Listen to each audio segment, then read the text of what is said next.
बिस्मिल्लाहिर्रहमानिर्रहीम अस्सलाम वालेकुम। मेरा नाम दावर अज़ीज़ है और मैं आपसे अपने यूट्यूब चैनल की वसासत से एक मरतबा फिर मुखातिब होने का शर्फ हासिल कर रहा हूँ। आज हम दो अहम मौज़ूआत पर बात करेंगे। पहला ये कि जो चीफ़ जस्टिस उमर अता बंदयाल साहब ने जाते जाते गोंगलुओं से मिट्टी झाड़ने वाला काम किया है और उन्होंने नैब तरामीम जो कौमी असम्बली ने पास की थी उन्हें कालअदम करार दे दिया है, बल्कि यूँ कहना चाहिए कि उनमें से बेशतर को कालअदम करार दे दिया, चंद एक को उन्होंने बरकरार रखा है। 2-1 से ये फैसला आया है। जस्टिस मंसूर शाह साहब ने इससे इख्तलाफ किया, उनका इख्तलाफी नोट अपनी जगह मौजूद है, लेकिन बहरहाल ये फैसला नाफिजुल अमल है फौरी तौर पर। और इससे वो तमाम नैब के केसेस जो ख़त्म हो गए थे या दूसरे इदारों में भेज दिए गए थे वो वहीं से बहाल हो गए हैं जहाँ पर उन्हें रोका गया था। और दूसरा जिस मौजू पर हम बात करने जा रहे हैं वो ये है कि अब जज अबुल हसनात साहब ने इमरान खान की ज़मानत की दरख्वास्त जो साइफर केस में थी वो मुस्तरद कर दी है। वजूहत क्या बनी और कैसे मुस्तरद हुई, क्या ये फैसला मेरिट पर था या नहीं, उस पर बात करेंगे। तो पहले बात कर लेते हैं हम जो तरमीमी बिल था, नैब ऑर्डिनेंस तरमीमी बिल 2023, जो पिछली हुकूमत ने अपने तमाम काले करतूतों को सफ़ेद कर लिया था, स्याह को सफ़ेद कर लिया था। 1100 अरब रुपए की करप्शन उसके ज़रिए से सफ़ेद हो गई थी और ख़त्म हो गई थी। एक तरह से यूँ कहना चाहिए बड़े-बड़े लोग शहबाज शरीफ साहब, हमज़ा शहबाज और दीगर लोग इसमें बरी हो गए थे, ज़रदारी साहब। और वो जब केसेस ही नहीं रहे, वो शाख ही ना रही जिस पर आशियाना था, तो फिर कहाँ का केस और कहाँ की सज़ा और कहाँ की काला धन और कहाँ की मनी लॉन्ड्रिंग। कवानीन तब्दील कर लिए। वही वो इल्लामा इकबाल का जो शेर का मिसरा है कि खुद नहीं बदलते कुरान को बदल देते हैं। यानी कि आपने कानून ही तब्दील कर दिया और दूध में से मक्खी की तरह आप बाहर निकाल लिया अपने आप को, बिल्कुल साफ आपने अपने आप को कर लिया।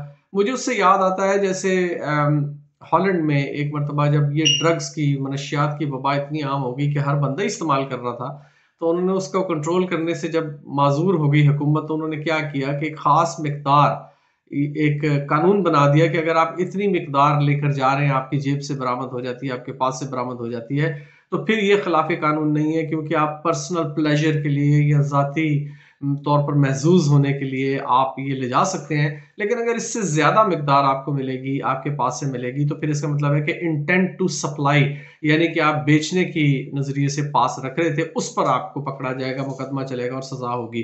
तो जो नैब ऑर्डिनेंस था, नैब कानून था, वो भी यही था कि भाई इतने पैसों तक अगर आपने करप्शन कर ली 50 करोड़ रुपए तक, तो कोई ऐसी बात नहीं है, कोई इतनी बड़ी अमाउंट नहीं है।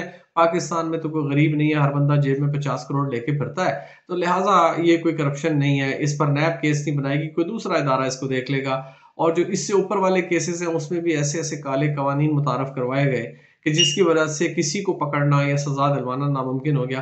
पहली बात तो यही कि अगर नैब का तफ्तीशी अफसर जो ये मुकदमा तफ्तीश करेगा और जो दर्ज करेगा, अगर वो ये बात साबित ना कर सका कि ये करप्शन हुई है, तो 5 साल की सज़ा उसको होगी। यानी आपने दुनिया के किसी मुल्क में ऐसा कानून सुना है कि तफ्तीश करने वाले अफसर को सज़ा हो जाए कि भाई वो साबित नहीं कर सका जुर्म? तो ये पाकिस्तान में ही हो सकता है। बहरहाल इस तरह के और भी कवानीन थे कि अगर बैरूनी मुल्क से कोई इन्फॉर्मेशन आती है तो उसकी बुनियाद पर मुकदमा नहीं बन सकता। जबकि हम सब जानते हैं करप्ट तरीन सियासतदान, ब्यूरोक्रेट्स, जर्नैल हज़रात, जिन-जिन लोगों ने भी करप्शन की है, उन्होंने अपना ज़्यादातर पैसा डॉलर्स वगैरह, पाउंड्स वगैरह की शक्ल में बाहर ही रखा है। तो अगर एनसीए जो नेशनल क्राइम एजेंसी यूके की है, अगर वो कोई इन्फॉर्मेशन भेजती है पाकिस्तान को कि फलाने-फलाने साहब ने आपके मुल्क से इतना पैसा मनी लॉन्डर करके यहाँ पर जायदाद कारोबार बना लिया है, तो नैब का इदारा उस पर एक्शन नहीं ले सकता, क्योंकि इन्फॉर्मेशन का सोर्स पाकिस्तान से जनरेट नहीं हुआ। इस किस्म के काले कवानीन थे, जिन्हें चीफ जस्टिस उमर अता बंदयाल साहब की सरबराही में जो 3 रुकनी बेंच था, उसने कालादम करार दे दिया। इसने कालादम होना ही था। जस्टिस बंदयाल साहब ने जाते-जाते गोंगलुओं से मिट्टी झाड़ने की जो कोशिश की, जैसे मैंने पहले भी अर्ज़ किया, उसका मकसद सिर्फ यही था कि क्रेडिट ले लिया जाए, अच्छे नामों से जाया जाए, अच्छे नामों से याद रखा जाए कि काले कानून को मैं ख़त्म कर गया जाते-जाते। बहरहाल ये कानून ख़त्म होना ही था और इसमें कोई ऐसी दो राय नहीं थी कि ये कानून कायम रह सकता था। जहाँ तक मेरा ख़्याल है, ये कानून ज़्यादा देर तक नहीं ऐसे रहेगा, कालादम नहीं रहेगा, ये चैलेंज हो जाएगा जब अपने अदालतों में वो जिसे कहते हैं ना कि जब सैयाँ भय कोतवाल तो फिर डर काहे का, वो वाली बात है। अब काज़ी फ़ाइज़ ईसा साहब तशरीफ़ ले आए हैं और ये जितने करप्ट लोग, जिन लोगों ने अपने केसेस ख़त्म करवाए थे ये नैब कानून बनवा कर असेंबली के ज़रिए, तो अब वो ज़ाहिर है वो समझते हैं कि काज़ी फ़ाइज़ ईसा साहब एक रहमदिल जज हैं, उनके साथ रहमदिली का मामला करेंगे, कानून को इतनी सख्ती से लागू नहीं करेंगे, कोई रास्ता निकल आएगा, कुछ होगा। बहरहाल जस्टिस बंदयाल साहब ने अपनी मर्जी की और आखिरी दिन में जाते जाते ये फैसला सुना दिया। अब इस फैसले के साथ क्या होता है उसका इंतजार है। बहरहाल ये बात तो साबित शुदा है कि ये कानून कभी बनना ही नहीं चाहिए था, क्योंकि ज़ाती शख्सियत, ज़ाती फ़ायदे के लिए और पर्सन्स को सामने रखकर ये कानून बनाया गया था। इस कानून को कालादम ही होना चाहिए था, बनना ही नहीं चाहिए था पहले तौर पे, और अगर बन गया तो कालादम ही होता। लेकिन इस कानून के तहत अब जो केसेस दोबारा खुल गए हैं, तो मैं पहले भी ये अर्ज़ कर चुका हूँ, बहुत सारे दोस्तों की, अहबाब की महफिल में मैंने बारहा ये बात कही थी कि ये जो इम्पोर्टेड सरकार जो ख़त्म हुई है, इसके तमाम मशीर, वज़ीर, जितने ओहदेदारान थे, उन सब का नाम एग्ज़िट कंट्रोल लिस्ट में डाला जाना चाहिए था, ताकि ये फैसला आने के बाद ये उससे पहले बल्कि मुल्क से फरार ना हो जाएं। और वही हुआ है। आप देख लें कि इस वक्त ज़्यादातर जितने जितने बड़े सियासी बुजुर्ग मोहर हैं वो इस वक्त पाकिस्तान से बाहर बैठे हुए हैं। और अगर कोई इम्कान हम देख लेते हैं कि ये कानून कालादम नहीं हुआ और ये ऐसे ही रहा, जैसे माफ़ कीजिएगा, ये फैसला कालादम नहीं हुआ, चीफ जस्टिस साहब बंदयाल साहब का फैसला यूं का तू अगले चीफ जस्टिस ने भी रखा, जिसका इम्कान कम ही नज़र आता है। लेकिन अगर ऐसा हो गया तो फिर ये लोग पाकिस्तान से बाहर बैठे हैं, और जैसे नवाज शरीफ साहब पाकिस्तान से बाहर बैठ के तमस्खर उड़ाते रहे पाकिस्तानी इदारों का, तो ये लोग भी वही काम करेंगे। ये वापस नहीं आएंगे, क्योंकि उन्हें पता है कि वो धर लिए जाएंगे। खास तौर पर शहबाज शरीफ साहब जिस दिन वजीर आजम का हल्फ उठाने इस्लामाबाद पहुंचे थे, उस दिन उन पर लाहौर हाई कोर्ट में फर्द जुर्म आयद होनी थी मनी लॉन्ड्रिंग के केस में। तो आप तसव्वुर कर सकते हैं कि अगर वो केस वहीं से स्टार्ट हो जाए तो पहले दिन इस केस के स्टार्ट होने पर उन पर फर्द जुर्म आयद हो जाएगी। तो क्या वो पाकिस्तान तशरीफ लाएंगे? मेरा ख्याल है कि वो इतने बहादुर नहीं है। अब आ जाइए दूसरे केस की तरफ। दूसरा केस पाकिस्तान तहरीक इंसाफ के चेयरमैन और साबिक वज़ीर आज़म इमरान खान साहब का था, जिसमें उन्होंने एक दरख्वास्त दायर की थी कि साइफर केस में उन्हें बिला ज़रूरत पकड़ा गया है, उनकी इन्वॉल्वमेंट नहीं है, और क्योंकि प्रोसिक्यूशन के पास कोई सबूत नहीं है तो उन्हें इसमें रिहा किया जाए और ज़मानत दी जाए। तो ये ज़मानत की दरख्वास्त थी। ये नुक्ता ज़हन में रखिएगा कि ये दरख्वास्त ज़मानत की थी। मैं इस पे ख़ास तौर पे ज़ोर किस लिए दे रहा हूँ वो भी आपकी समझ में आ जाएगा। जब इमरान खान साहब ने ज़मानत की दरख्वास्त दी, ये केस चलता रहा। जज हसनात साहब ने भी कहा कि मैं दिलावर नहीं हूँ, मैं दलेर हूँ, ये वो सारी चीज़ें हमने सबने सुनी। लेकिन अब जब फैसले का वक्त आया तो जो फैसला उन्होंने अनाउंस किया वो सुनने से और देखने से ताल्लुक रखता है। पहली बात तो ये है कि ये एक जमानत की दरखास्त थी। नोट कीजिएगा कि इमरान खान साहब ने इसमें जमानत मांगी थी। जज साहब ने जो अपना 6 सफ़ों का फैसला लिखा है, उस फैसले में ना सिर्फ उन्होंने जमानत खारिज की है, बल्कि उन्होंने उसमें इमरान खान साहब को मुजरिम भी ठहरा दिया है। अभी तक वो मुल्जिम थे। वो बात के जिसका जिक्र सारे फसाने में ना था, वो बात उन्हें बहुत नागवार गुजरी है। ये वो वाला शेर है कि इमरान खान साहब ने तो जमानत की दरखास्त की थी, जज साहब ने ना सिर्फ ये कि जमानत की दरखास्त खारिज की, बल्कि अपने फैसले में इमरान खान साहब को मुजरिम भी लिख दिया है। कानून से तजावुज किया उन्होंने। ये फैसला उनका आ चुका है, पब्लिक डोमेन में है। इस पर तनकीद करना हर बंदे का, हर शहरी का हक है। मैं भी वो हक इस्तेमाल कर रहा हूँ।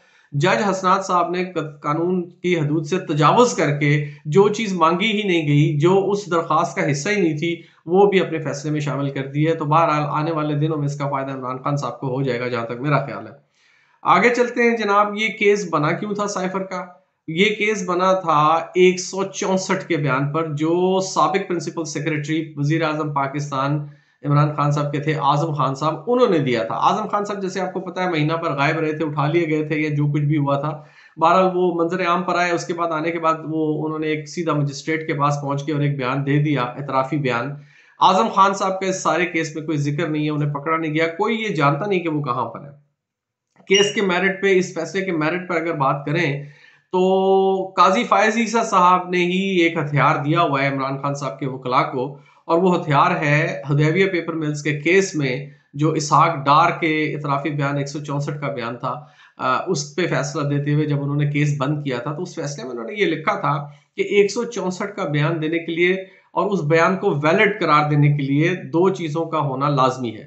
नंबर 1 कि वो बयान एक मजिस्ट्रेट की मौजूदगी में दिया जाए। नंबर 2 कि जिसके खिलाफ वो एतराफी बयान दिया जा रहा है उसको या उसके वकला को बयान देने वाले पर जरा करने की सहूलत होनी चाहिए। उसके बाद ही ये बयान वैलिड गिना जाएगा 164 का। ये दोनों बातें आजम खान साहब के केस में बिल्कुल नहीं हुई।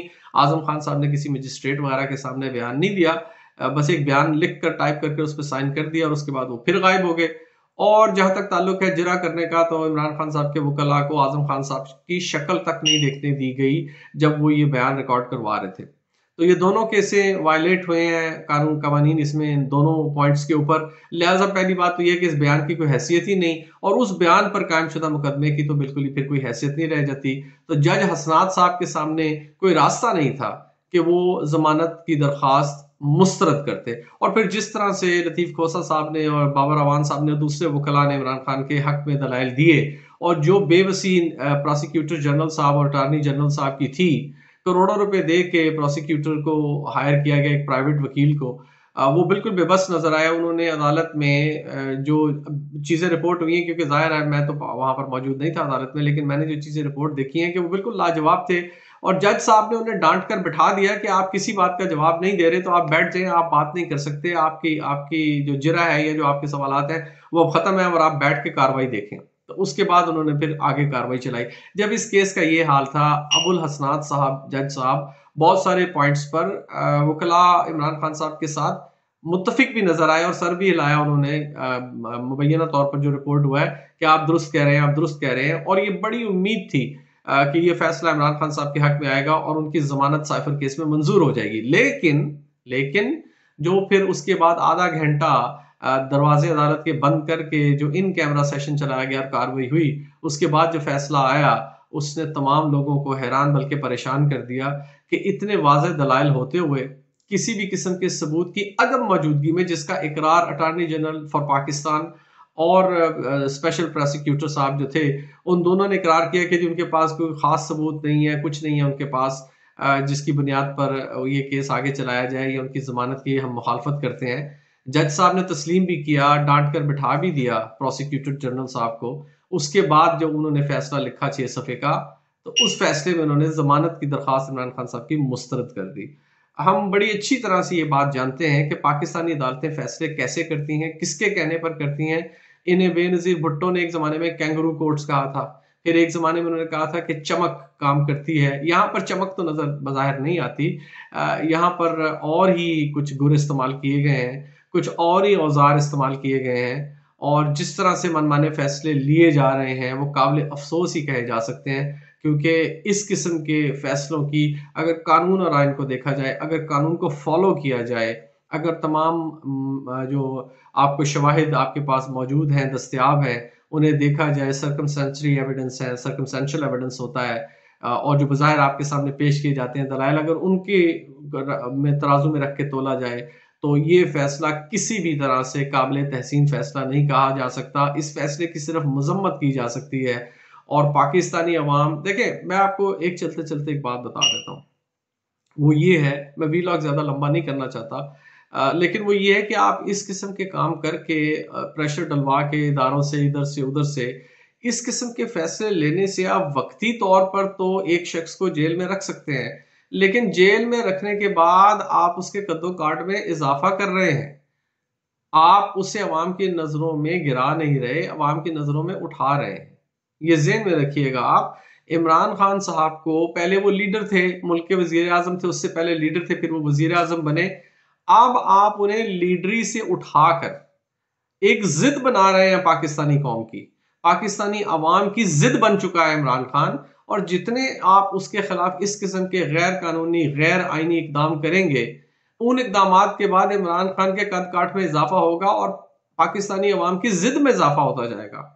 आप एक ऐसे लीडर को जो आम पॉपुलर है, पाकिस्तान की तकरीबन हर सर्वे ये शो करता है कि 80% कम से कम पाकिस्तान की आवाम उसे पसंद करती है, दोबारा इक़्तिदार में देखना चाहती है। आप पाकिस्तान की 80% आवाम को नज़रअंदाज नहीं कर सकते। इस्टेब्लिशमेंट जो रोल प्ले करती है ना अपने मोहरे लाने में और बिठाने में, वो भी एक हद तक जा सकते हैं। और वो इस तरह से होता है कि कभी किसी लीडर का अगर उसकी पॉपुलैरिटी कम हो जाए, उसका ग्राफ नीचे आ जाए, तो फिर जो अपोजिशन पार्टी अवेलेबल होती है वो उसको तैयार करते हैं, उसको प्रोजेक्ट करते हैं अवाम के अंदर, और एक वोट स्विंग जिसे कहा जाता है, वो वोट स्विंग करवाया जाता है एक पार्टी से दूसरी पार्टी की जानिब। और इस हद तक तो एस्टेब्लिशमेंट कामयाब होती है अपने मोहरे लाने में। लेकिन जब किसी मुल्क की 80% अवाम एक पार्टी की तरफ खड़ी हो जाए और बाकी 13-14 पार्टियां जब हुकूमती इत्तेहाद में हो, तो वो एल्फी डाल के जो उन्हें जोड़ा गया है वो तो कायम रहे, लेकिन हुकूमत से बाहर आते ही एक दूसरे के खिलाफ जिनकी बयानबाजियां शुरू हो जाए, मेरे ख्याल में आप उन पार्टियों में से किसी को भी दोबारा इक़्तिदार में नहीं ला सकते। माज़रत चाहता हूँ। तो उन पार्टीज़ में से आप किसी को या 2-3 को मिला के 80% अवाम के खिलाफ इक़्तिदार में नहीं ला सकते। इमरान खान जब लीडर था, पॉपुलर था, कम था, ज़्यादा था, उस पे बहस हो सकती है, बहरहाल पॉपुलर था, लेकिन अब आपने अपने इक़दामात से उसे अवाम की ज़िद बना दिया है। आपको उस शख्स से बात करना पड़ेगी। आपको मुफाहमत का कोई रास्ता निकालना पड़ेगा, क्योंकि अगर वो शख्स अपने असूलों पर खड़ा है और वो झुकने से इनकार कर रहा है तो ये उसका हक है।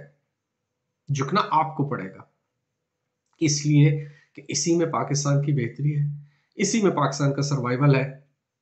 और अगर हमने इस डायर सिचुएशन से बाहर निकलना है तो उसके लिए हमें उस शख्स से बात करना पड़ेगी। आपको उस शख्स से बात करना पड़ेगी जो पाकिस्तान की कम से कम 80% अवाम की नुमाइंदगी करता है। आप ये काम जितनी जल्दी कर लेंगे, डैमेज कंट्रोल उतना अच्छा हो जाएगा, नुकसान होने से बच जाएंगे मजीद। और फिर जो रिकवरी पॉइंट पर आप आ जाएंगे कि आप डैमेज को कर्टेल भी कर लेंगे और फिर उसका सद्देबाब करने की काविश भी शुरू करेंगे। जब तक आप ये काम नहीं करेंगे, को मुफाहमत का रास्ता नहीं निकालेंगे असूलों पर रहते हुए, तब तक पाकिस्तान की हालत दिन ब दिन मजीद दगरगू होती जाएगी। इससे बचिए, खुदारा इससे बचिए। आज के लिए सिर्फ इतना ही। इंशाल्लाह अगले व्लॉग में मुलाकात करते हैं। मुझे अपनी दुआ में याद रखिएगा, अपना ख्याल रखिएगा।